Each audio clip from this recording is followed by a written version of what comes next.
I had some questions come up of what is pride. So I want to go through some stories with you guys to show you how we can recognize pride and how we can destroy the root of pride in our hearts.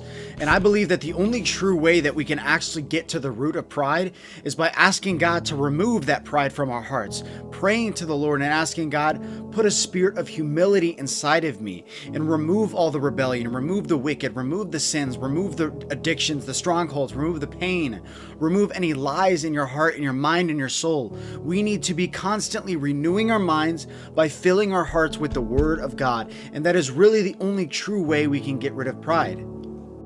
If you've never heard of the story of the Tower of Babylon, there was a giant group of people. This was the people on all of the land. It says the whole earth had the same language and vocabulary. So they were all within the same, they all had like the same language. They all had the same culture. Nothing was very different. They all had this kind of same thing about them. It says here, Genesis chapter 11, verse 1, the whole earth had the same language and vocabulary.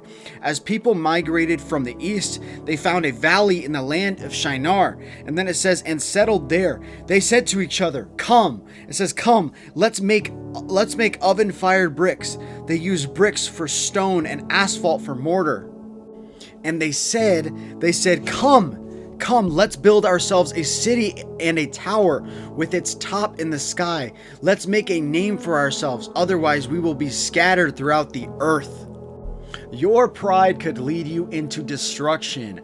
I want to show you guys that in the Tower of Babylon, God was saying right here, God is showing us that these people were acting in pride. After the flood, humanity sought to build a tower. It says that reached the heavens with the intent of making a name for themselves. They literally wanted to make a name for themselves. They were seeking recognition, and they weren't seeking to glorify the Lord.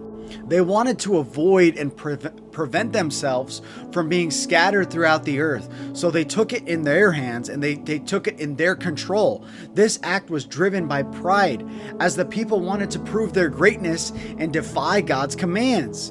So this is another way we can see that people even before, this was even in Genesis, from the beginning of our entire life, this was right after the flood. They chose to act in rebellion towards the Lord. And what happened?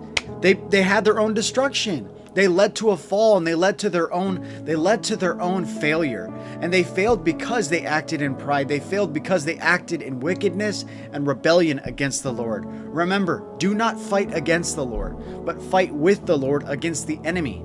We need to be vigilant that we don't fall into our own pride, and we don't fall into, I